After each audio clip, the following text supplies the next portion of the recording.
నమస్కారం BTV news కి స్వాగతం. ముందుగా ముఖ్యాంశాలు. కడప జిల్లాలో ఎండీఎఫ్ హెచ్పీఎల్ ప్లాంట్ను ప్రారంభించిన జగన్ రేపు తన తండ్రికి నివాళులర్పించనున్న సీఎం. 25న పులివెందుల సిఎస్ఐ చర్చిలో క్రిస్మస్ ప్రార్థనలో పాల్గొననున్న సీఎం. రాష్ట్ర వ్యాప్తంగా 12వ రోజు కొనసాగుతున్న అంగన్వాడీల ధర్నా. మంత్రి ఉషాశ్రీ చరణ్ కు చెప్పుల దండలు వేసి నిరసన తెలిపిన అంగన్వాడీలు. మైలవరంలో బైకును ఆటో ఢీకొట్టిన ఘటనలో ఓ వ్యక్తి దుర్మరణం. ఈ మేరకు ఆటో డ్రైవర్ను అదుపులోకి తీసుకుని కేసు నమోదు చేసిన పోలీసులు. నగర వ్యాప్తంగా వైష్ణవ ఆలయాలలో ముక్కోటి ఏకాదశి. తెల్లవారుజాము నుంచే వైష్ణవ ఆలయాలలో క్యూ లైన్లలో బారులు తీరిన భక్తులు. వెంకటేశ్వర స్వామి ఉత్తర ద్వార దర్శనంలో భక్తులకు కనువిందు. 3 రోజుల పాటు కడప జిల్లాలో సీఎం జగన్ పర్యటన చేయనున్నారు. ఈ రోజు సీఎం జగన్ కడపకు చేరుకున్నారు. రేపు తన తండ్రికి జగన్ నివాళులర్పించనున్నారు. 25న పులివెందుల సిఎస్ఐ చర్చిలో క్రిస్మస్ ప్రార్థనలో ఆయన పాల్గొననున్నారు. ఏపీ ముఖ్యమంత్రి జగన్ 3 రోజుల పర్యటనకు గాను కడపకు చేరుకున్నారు. కడప ఎయిర్పోర్టులో జగన్ కు వైసీపీ నేతలు అధికారులు ఘన స్వాగతం పలికారు. అనంతరం అక్కడి నుంచి హెలికాప్టర్లో గోపవరానికి సీఎం బయలుదేరతారు. సెంచురీ పరిశ్రమలో ఎండీఎఫ్ హెచ్పీఎల్ ప్లాంట్లను ఆయన ప్రారంభించారు. అనంతరం కడప రిమ్స్ ఆసుపత్రి వద్ద డాక్టర్ వైఎస్ఆర్ సూపర్ స్పెషాలిటీ ఆసుపత్రిని ఆయన ప్రారంభించారు. అనంతరం ఎల్వి ప్రసాద్ కంటి ఆసుపత్రిని ప్రారంభిస్తున్నారు. రాత్రికి ఇడుపులపాయలోని గెస్ట్ హౌస్ కు చేరుకుంటారు. రేపు వైఎస్ఆర్ ఘాట్ వద్ద తన తండ్రికి నివాళులర్పిస్తారు. అనంతరం అక్కడ ప్రేయర్ హాల్లో జరిగే ప్రార్థనలో పాల్గొంటారు. తర్వాత సింహాద్రిపురం చేరుకొని పలు ప్రారంభోత్సవాలు చేస్తారు. ఆ తర్వాత ఇడుపులపాయ చేరుకొని పులివెందుల మండల ప్రజా ప్రతినిధులతో సమావేశమవుతారు. 25వ తేదీ ఉదయం పులివెందుల సిఎస్ఐ చర్చిలో జరిగే క్రిస్మస్ ప్రార్థనలో పాల్గొంటారు. అనంతరం తాడేపల్లికి తిరుగు పయనమవుతారు. సిఐటియు ఆధ్వర్యంలో రాష్ట్ర వ్యాప్తంగా 12వ రోజు అంగన్వాడీ వర్కర్స్ యూనియన్ సమ్మె కొనసాగుతోంది. ఈ నేపథ్యంలో ఎన్టీఆర్ జిల్లా మైలవరం నియోజకవర్గ కేంద్రంలో శిశు సంక్షేమ శాఖ మంత్రి ఉషాశ్రీ చరణ్ కు చెప్పుల దండలు వేసి అంగన్వాడీలు తమ నిరసనను వ్యక్తం చేశారు. అంగన్వాడీ వర్కర్స్ మరియు హెల్పర్స్ తమ ఆవేదనను రోజుకో రీతిలో కనపరుస్తూ ఉద్యమాన్ని తీవ్రతరం చేస్తున్నారు.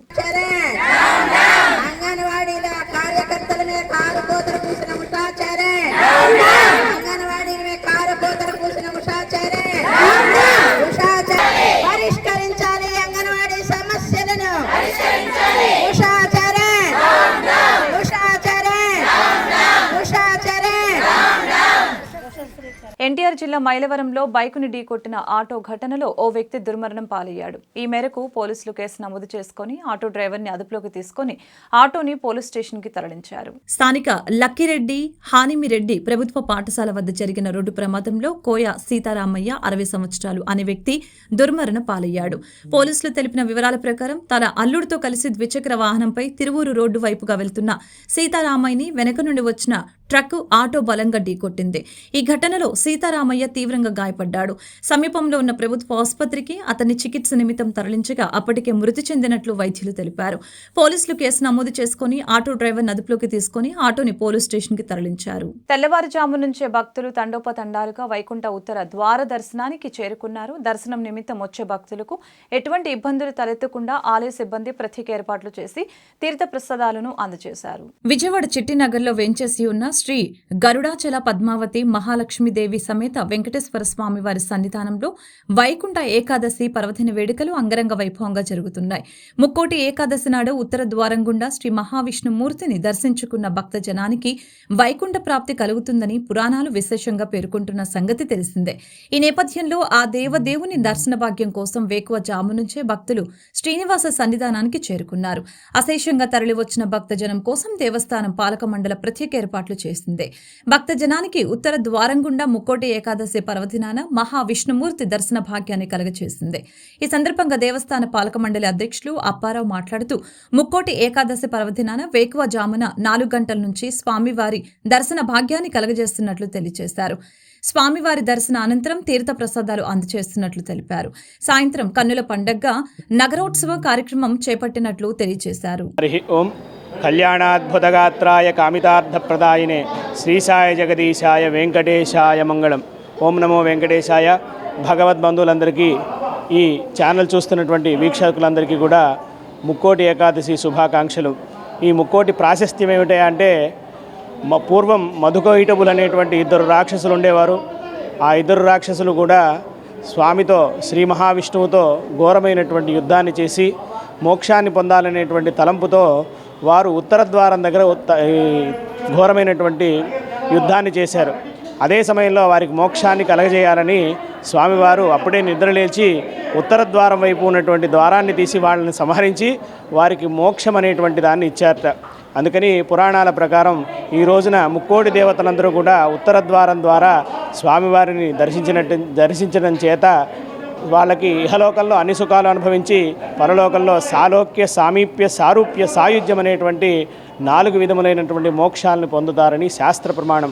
అందుకని మన పద్మావతి గోదాదేవి సమేత గరుడాచల వెంకటేశ్వర స్వామివారి దేవస్థానంలో స్వామివారికి విశేషంగా ఉదయాన్నే సుప్రభాత సేవ దగ్గర నుంచి అన్నీ కూడా చేసుకొని స్వామివారికి విశేషంగా ద్వారపూజ చేసి వైకుంఠ గద్యం అనేటువంటి ఒక గద్యాన్ని పాడుకొని తిరుప్పావైని చదువుకొని స్వామివారికి విశేషమైనటువంటి తులసి వెంకటేశ్వర శ్రీ నగరాల సీతారామ స్వామి శ్రీ మహాలక్ష్మమ్మవారి దేవస్థానంలో శ్రీ పద్మావతి గోదాదేవి సమేత శ్రీ గరుడాచలసిత వెంకటేశ్వర స్వామివారి దేవాలయంలో ఈరోజు ముక్కోటి సందర్భంగా స్వామివారికి ఈ ముక్కోటి దర్శనం ఉత్తర ద్వార దర్శనం తెల్లవారుజామున 4 గంటల నుండి ప్రారంభమైంది.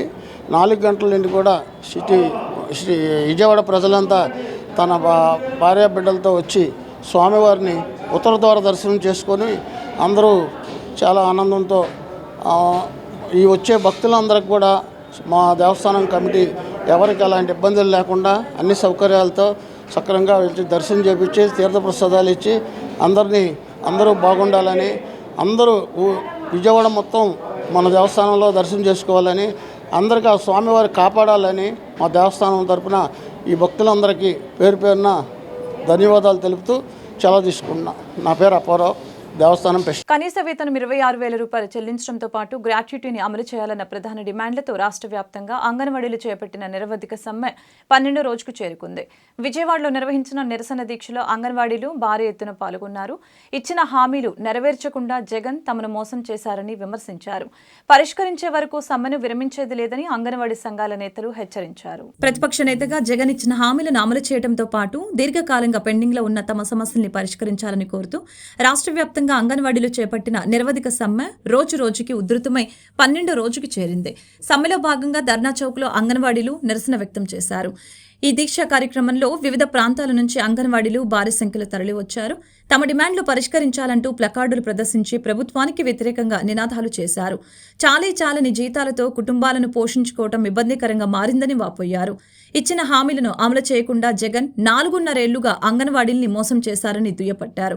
ప్రభుత్వ బెదిరింపులకు బెదిరేది లేదని, తమ సమస్యలు పరిష్కరించేంత వరకు సమ్మెను కొనసాగిస్తామని అంగన్వాడీలు హెచ్చరించారు. ధర్నా చౌక్లో గత 12 రోజుల నుంచి అంగన్వాడీ టీచర్సు వాళ్ళు పడే ఇబ్బందులు, నిజంగా రోడ్డు మీద కూర్చున్న ఆడపడుచులు ఇంత ఇబ్బంది పడుతున్నా కూడా జగన్మోహన్ రెడ్డి కళ్ళు తెరవలేకపోతున్నాడు. మేము జగన్మోహన్ రెడ్డికి ఒకటే మాట్లాడుతున్నాం, ఎందుకు నువ్వు మాట ఇచ్చి మాట వెనక తీసుకున్నాము? ఆ రోజు పక్క రాష్ట్రంలో ఇచ్చే దానికన్నా కూడా 1000 రూపాయలు మీకు ఎక్కువ ఇస్తామంటే ఇదే అంగన్వాడీ మహిళలు, ఇదే టీచర్సు వాళ్ళు నిజంగా అన్న కన్నా కూడా, ఒక తమ్ముడు కన్నా కూడా ఎక్కువ నమ్మేసి నీకు ఓట్లేసి ఇలా గెలిపించారు. ఇదేనా నువ్వు చేసింది? ఈ మహిళలకి, అక్క చెల్లెమ్మలకి నడి రోడ్డు మీద కూర్చోబెడితే నీకు సిగ్గు రావట్లేదా? ఇప్పుడైనా సరే ఒకటే డిమాండ్, వీళ్ళ తరఫు నుంచి అంగన్వాడీ టీచర్ల తరఫు నుంచి ఒకటే డిమాండ్ చేస్తున్నాం. మేము ఒకటే, వాళ్ళు ఒక డిమాండ్ చేస్తున్నారు. 26,500 జీతం మాకు కేటాయించాలంటారు. వెంటనే మీరు స్పందించి జగన్మోహన్ రెడ్డి ఇప్పుడైనా కళ్ళు తెరవండి. ఎందుకంటే నీ చెల్లి లాంటి చెల్లెలే, మీ అమ్మ లాంటి అమ్మలే, మీ అక్క లాంటి అక్కల వాళ్ళు ఉదయం నుంచి సాయంత్రం వరకు కష్టపడితేనే అడుగుతున్నారు. వాళ్ళు ఉచితంగా ఏమని చెప్పట్లేదు, ఎవరు డబ్బు దోసుకుంటామని చెప్పట్లేదు. పసి బిడ్డల్ని ఆడిపించాలంటే ఒక తల్లికే ఒక గంట ఆడిపించుకుంటే బాధ, ఆ బిడ్డల్ని ఆడిపించుకునే తల్లులు వీళ్ళకే నువ్వు మోసం చేసావంటే నీకు పుట్టగతులు ఉండవు. వాళ్ళ డిమాండ్ వెంటనే స్పందించేసి వాళ్ళు ఏ రకంగా డిమాండ్లు చేస్తున్నారో 26,500 జీతం డిమాండ్ స్పందించాలా? నువ్వు స్పందించలేనప్పుడు వీళ్ళకు సపోర్ట్గా మేము సమ్మెను చేస్తూ ఉన్నాము. అయినా సరే ఇప్పటివరకు కూడా ప్రభుత్వం వారు స్పందించకుండా మా వేతనాల సమస్య కానీ అలాగే గ్రాట్యుటీ సదుపాయం గురించి ఎటువంటి చర్చలు జరపట్లేదు. ఏదైతే 60 సంవత్సరాల నుంచి 62 సంవత్సరాలు మనకి రిటైర్మెంట్ బెనిఫిట్ ఇచ్చారో, అలాగే 40 నుంచి 45 నుంచి 50 సంవత్సరాలు హెల్పర్స్ ప్రమోషన్కి ఇచ్చారో, అవి ఏవి కూడా వర్కర్స్కి ఇప్పుడు ప్రజెంట్ ఉపయోగపడే అయితే కాదండి. ఎందుకంటే మేము ఇప్పుడు కడుపు నిండా ఆరోగ్యం తింటేనే కదా రేపొద్దున 62 సంవత్సరాలు బతికుండేది. మరి ఇప్పుడు ఇచ్చే 11,500 తోటి మేము తిని 62 సంవత్సరాలు ఎలా బతకగలము? దానివల్ల గవర్నమెంట్కి ఉపయోగం తప్ప మా అంగన్వాడీ వర్కర్లకు, హెల్పర్లకు, మినీలకు ఎవరికి ఉపయోగం లేదు. కాబట్టి మేము మెయిన్గా డిమాండ్ చేస్తున్నాం. మేము ఇచ్చిన 12 డిమాండ్లో మెయిన్ డిమాండ్, ఫస్ట్ డిమాండ్ మా కనీస వేతనం అమలు చేయాలి. అలాగే రెండోది సుప్రీంకోర్టు తీర్పుకు గ్రాట్యుటీ ఇవ్వాలని. ఈ 2 డిమాండ్లు పరిష్కరించేంత వరకు కూడా మా సమ్మెను కొనసాగిస్తాము. మేము ఇప్పటి వరకు కూడా ప్రశాంతంగా రోజుకొక రూపంలో మా నిరసన తెలియజేస్తున్నాము. ఇప్పటికైనా సరే ప్రభుత్వం వారు స్పందించి ఈ పండగ సమయంలో, క్రిస్మస్ సమయంలో మీరు ప్రభుత్వం వారు స్పందించాలి. మీరు ఇచ్చి ఏదైతే మాకు కనీస వేతనాలకు సంబంధించి ప్రకటన చేస్తారో ఆ ప్రకటన ద్వారా మా కుటుంబాల్లో వెలుగులు నింపాలని ప్రభుత్వం వారిని కోరుతున్నాము. లేని పక్షంలో మా సమ్మెను ఇంకా ఉధృతం చేస్తామని తెలియజేస్తున్నాం. తెలంగాణలో మహిళలకి ఉచిత బస్సు పథకం వల్ల నష్టపోతున్న ఆటో కార్మికులకు ప్రత్యామ్నాయ ఉపాధి కల్పించాలని FTU రాష్ట్ర ప్రధాన కార్యదర్శి K. పోలారి, ప్రగతిశీల ఆటో కార్మిక సంఘం నగర అధ్యక్షులు D. శ్రీనివాసరావు డిమాండ్ చేశారు. తెలంగాణ ఆర్టీసీ ఇతర ప్రభుత్వ రంగాలలో డ్రైవర్లుగా అర్హతలు ఉన్న ఆటో కార్మికులను తీసుకోవాలని, అదేవిధంగా మిగిలిన వారికి ప్రత్యామ్నాయ ఉపాధి, ఆర్థిక సహకారం కల్పించాలని అన్నారు. తెలంగాణ ఆటో కార్మికుల ప్రత్యామ్నాయం కల్పించాలని డిమాండ్ చేస్తూ FTU ప్రగతిశీల ఆటో కార్మిక సంఘం ఆధ్వర్యంలో ధర్నా చౌక్లో ధర్నా నిర్వహించారు. ఈ సందర్భంగా ప్రగతిశీల ఆటో కార్మిక సంఘం నగర అధ్యక్షులు D. శ్రీనివాసరావు డిమాండ్ చేశారు. ఈ సందర్భంగా మాట్లాడుతూ తెలంగాణలో ఉచిత బస్సు ప్రయాణ పథకం వల్ల ఆటో కార్మికులు తీవ్రంగా నష్టపోతున్నట్లు తెలిపారు. ఈ పథకానికి ఎవరూ వ్యతిరేకం కాదని, కానీ పథకం వల్ల నష్టపోయే బాధిత కార్మికులకు ప్రత్యామ్నాయ ఉపాధి కల్పించాలని డిమాండ్ చేశారు. తెలంగాణ ఆర్టీసీ ఇతర ప్రభుత్వ రంగాలలో డ్రైవర్లుగా అర్హతలు ఉన్న ఆటో కార్మికులను తీసుకోవాలని, అదేవిధంగా మిగిలిన వారికి ప్రత్యామ్నాయ ఉపాధి, ఆర్థిక సహకారం కల్పించాలని డిమాండ్ చేశారు. వారితో పాటు మరే పార్టీ అయినా అటువంటి హామీల సందర్భంగా నష్టపోయే ఆటో కార్మికులకు ఎటువంటి ఆర్థిక భరోసా కల్పించాలో ముందుగా ప్రకటించాలని డిమాండ్ చేశారు. పథకాలు తప్పనిసరిగా అమలు చేయాల్సిందేనని స్పష్టం చేశారు. ఇదే సందర్భంలో ఉచిత పథకాల వల్ల బాధితులుగా మారుతున్న ఆటో కార్మికులకు న్యాయం చేయాలని కోరారు. ఏపీలో కూడా అటువంటి ఆర్థిక భరోసా కల్పించాలని డిమాండ్ చేశారు. అందుకోసం ఉద్యమిస్తామని తెలిపారు. తెలంగాణలో అధికారంలోకి రాకముందు కాంగ్రెస్ పార్టీ అధికారంలోకి వస్తే మహిళలకి ఫ్రీ బస్ అనేటువంటి వాగ్దానం చేసింది. మరి అధికారంలోకి వచ్చిన మరుక్షణమే దాన్ని అమలులోకి తీసుకొచ్చే పరిస్థితి ఉంది. అదే నోటుతోటి ఆటో కార్మికులు అందరూ ఆదుకుంటాం, ప్రతి ఆటో కార్మికుడు 12,000 రూపాయలు ఇస్తామని చెప్పి ఇచ్చినటువంటి హామీని తొంగలో తొక్కారు. ఇప్పటి వరకు ఆ దిశగా ఆలోచన చేసే పరిస్థితి లేదు. మరి అక్కడ ఉన్నటువంటి లక్షలాది మంది ఆటో కార్మికులకి సంఘీభావంగా ఆంధ్రప్రదేశ్లో ఉన్నటువంటి ఆటో కార్మికులతో ఆటో కార్మికులకి సంఘీభావం తెలపాలని చెప్పి ఈరోజు ధర్నా యొక్క ముఖ్య ఉద్దేశం. అదేవిధంగా ఆంధ్రప్రదేశ్లో కూడా టీడీపీ అధికారంలోకి వస్తే మహిళలకు ఫ్రీ బస్ అనేటువంటిది వాగ్దానం చేశారు. ఎన్నికల మేనిఫెస్టో కూడా పెట్టారు. రేపు పొద్దున అధికారంలోకి వస్తే మీరు మహిళలకు ఫ్రీ బస్సు పెట్టే క్రమంలో ఈ రవాణా రంగం మీద ఆధారపడినటువంటి లక్షలాది ఆటో కార్మికులు ఏం చేయదలుచుకున్నారు? వాళ్ళకి ప్రత్యామ్నాయం ఏంటి?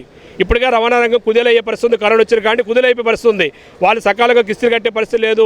ఫైనాన్స్ వడ్డీలు వేస్తున్న పరిస్థితి, కుటుంబాలు ఆత్మహత్యలు చేసుకుంటూ ఉన్నాయి. తక్షణం ఆదుకోవాల్సిన పరిస్థితి ఉంది. ఆ విధంగా పార్టీలు కూడా రిప్రజెంట్ ఇవ్వదలుచుకున్నాం. IFTనగా ఇప్పటికైనా కానీ మీరు ఎన్ని పథకాలు ఇచ్చినా ఇబ్బంది లేదు, కానీ ఆ పథకాల ద్వారా నష్టపోతున్నటువంటి ఎవరైతే ఉన్నారో ఆ వర్గాన్ని కాపాడాల్సిన పరిస్థితి కూడా ఈ పార్టీకి, ప్రభుత్వాలకు ఉంది. ఆ దిశగా ఆలోచన చేయాలని చెప్పేసి మీడియా ద్వారా విజ్ఞప్తి చేస్తారు.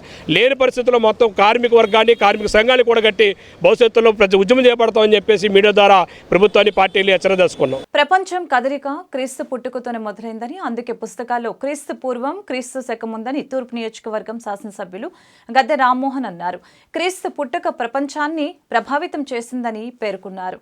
శాంతి, సహనం, ఐక్యత వంటి సందేశాలు బైబిల్ ద్వారా ఇవ్వబడ్డాయని చెప్పారు. తూర్పు నియోజకవర్గంలో బాబు షూరిటీ భవిష్యత్తు గ్యారంటీ కార్యక్రమంలో భాగంగా ఎమ్మెల్యే గద్దె రామ్మోహన్ రావు 21వ డివిజన్ పాత పోలీస్ స్టేషన్ రోడ్డు ప్రాంతంలో పర్యటించారు. అనంతరం జరిగిన సెమీ క్రిస్మస్ వేడుకల్లో పాల్గొని ప్రత్యేక ప్రార్థనలు చేశారు.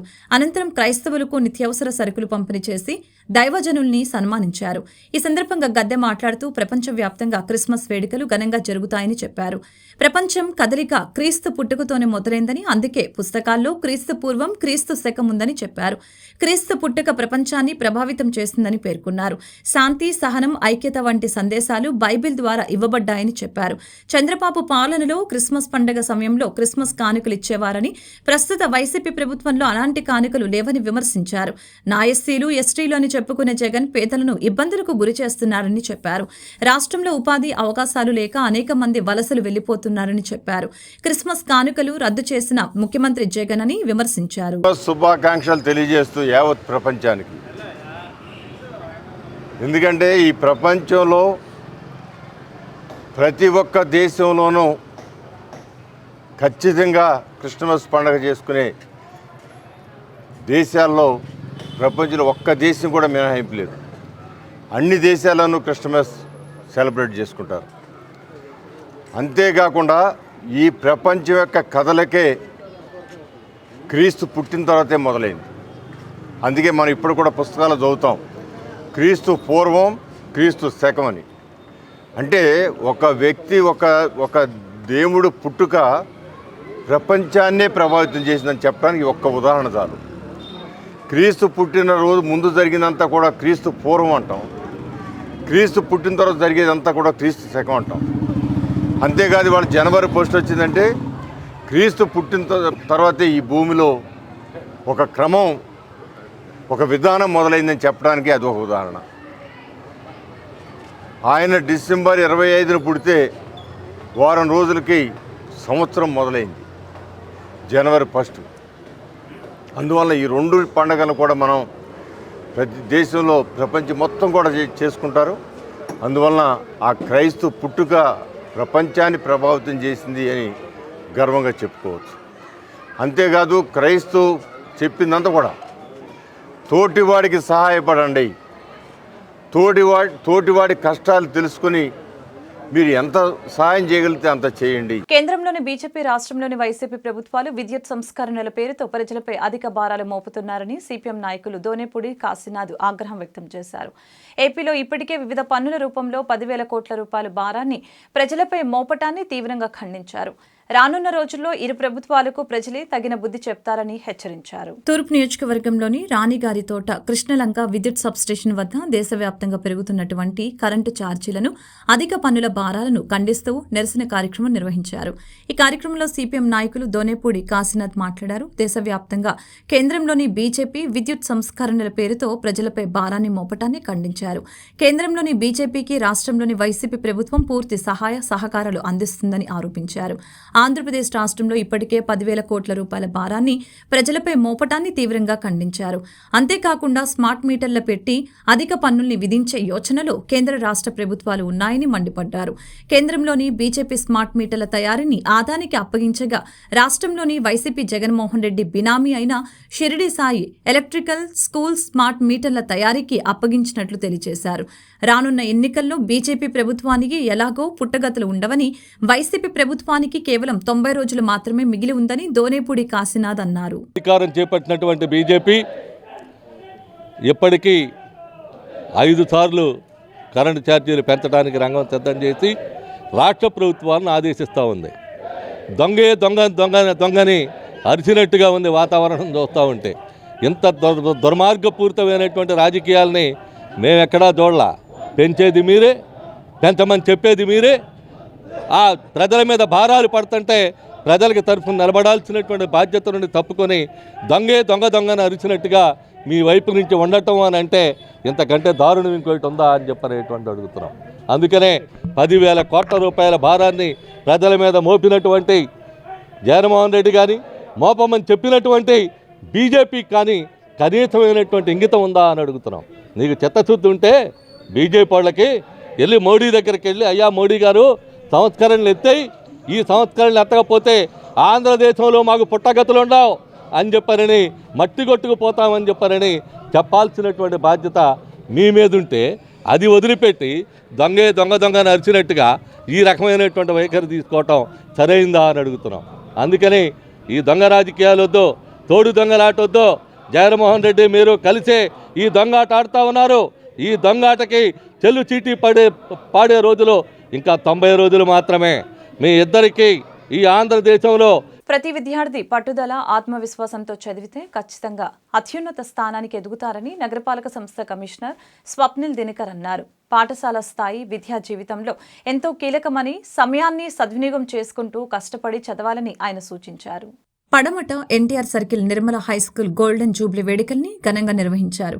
ఈ వేడుకలకు నగరపాలక సంస్థ కమిషనర్ స్వప్నిల్ దినకర్ పున్కర్ ముఖ్య అతిథిగా విచ్చేసి గోల్డెన్ జూబ్లీ వేడుకల్లో విద్యార్థులతో మమేకమయ్యారు. సేవలు అందించిన సిస్టర్ని సత్కరించారు. సాంస్కృతిక కార్యక్రమాలు అలరించాయి. ఈ సందర్భంగా కమిషనర్ స్వప్నిల్ దినకర్ పున్కర్ మాట్లాడారు. పాఠశాల స్థాయి విద్యా జీవితంలో ఎంతో కీలకమని, సమయాన్ని సద్వినియోగం చేసుకుంటూ కష్టపడి చదవాలని సూచించారు. ప్రతి విద్యార్థి పట్టుదల ఆత్మవిశ్వాసంతో చదివితే ఖచ్చితంగా అత్యుత్తమ స్థాయికి ఎదుగుతామని తెలిపారు. అనంతరం బిషప్ తెలగతోటి రాజారావు మాట్లాడారు. విద్యా సంస్థను నెలకొల్పి ఎంతో మంది విద్యార్థుల బంగారు భవిష్యత్తుకు బాటలు వేశామని తెలిపారు. ప్రిన్సిపల్ యాంథోనీ మాట్లాడుతూ ఎంతో మంది విద్యార్థులు తమ పాఠశాలలో చదువుకొని ఉన్నత స్థానానికి ఎదిగారని తెలిపారు. As I have told, I will keep it short. Just two things. One thing for one message for the students and one message for mainly for the parents, but also somewhat for the teachers.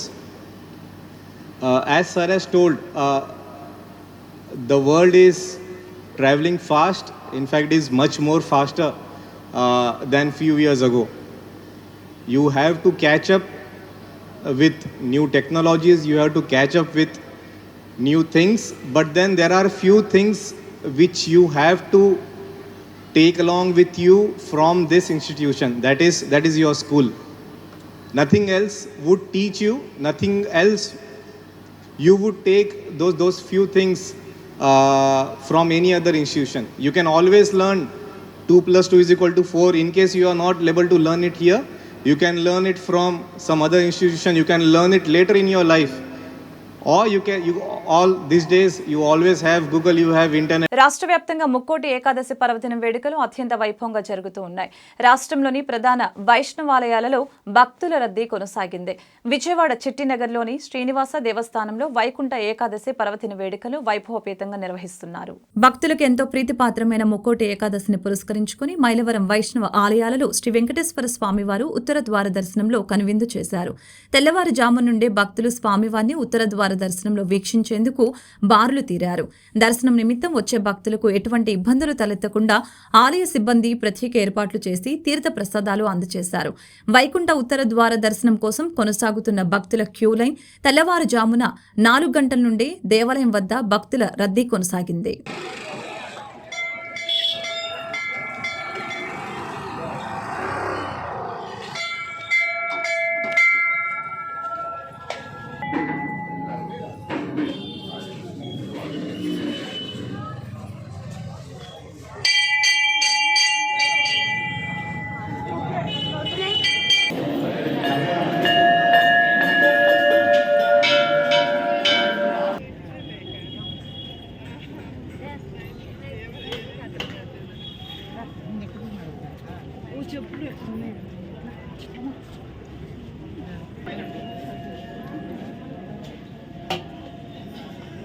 శ్రీలక్ష్మీవల్లభారంభాం వికనోమనమధ్యమామస్మదాచార్యపర్యంతా వందే గురుపరంపరాం.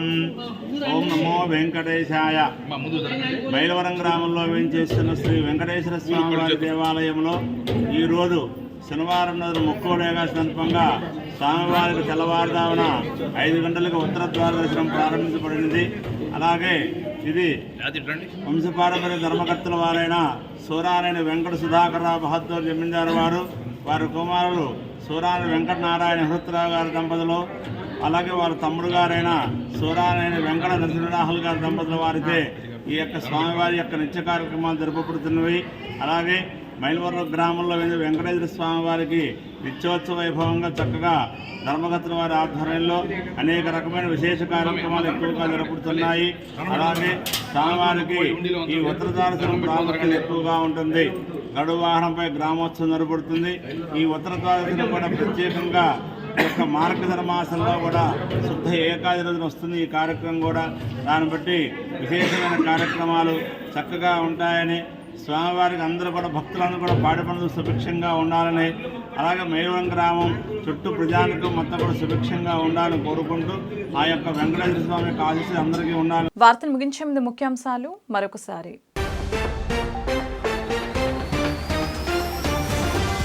కడప జిల్లాలో MDF HPL ప్లాంట్ను ప్రారంభించిన జగన్ రేపు తన తండ్రికి నివాళులర్పించనున్న CM. 25న Pulivendula CSI చర్చిలో Christmas ప్రార్థనలో పాల్గొననున్న CM. రాష్ట్ర వ్యాప్తంగా 12వ రోజు కొనసాగుతున్న అంగన్వాడీల ధర్నా. మంత్రి ఉషాశ్రీ చరణ్కు చెప్పుల దండలు వేసి నిరసన తెలిపిన అంగన్వాడీలు. మైలవరంలో బైకును ఆటో ఢీకొట్టిన ఘటనలో ఓ వ్యక్తి దుర్మరణం. ఈ మేరకు ఆటో డ్రైవర్ను అదుపులోకి తీసుకుని కేసు నమోదు చేసిన పోలీసులు. నగర వ్యాప్తంగా వైష్ణవ ఆలయాలలో ముక్కోటి ఏకాదశి. తెల్లవారుజాము నుంచే వైష్ణవ ఆలయాలలో క్యూ లైన్లలో బారులు తీరిన భక్తులు. వెంకటేశ్వర స్వామి ఉత్తర ద్వార దర్శనంలో భక్తులకు కనువిందు. ఈ వార్తలు ఇంతటితో సమాప్తం. మరొక బులెటిన్లో మళ్ళీ కలుద్దాం. నమస్కారం.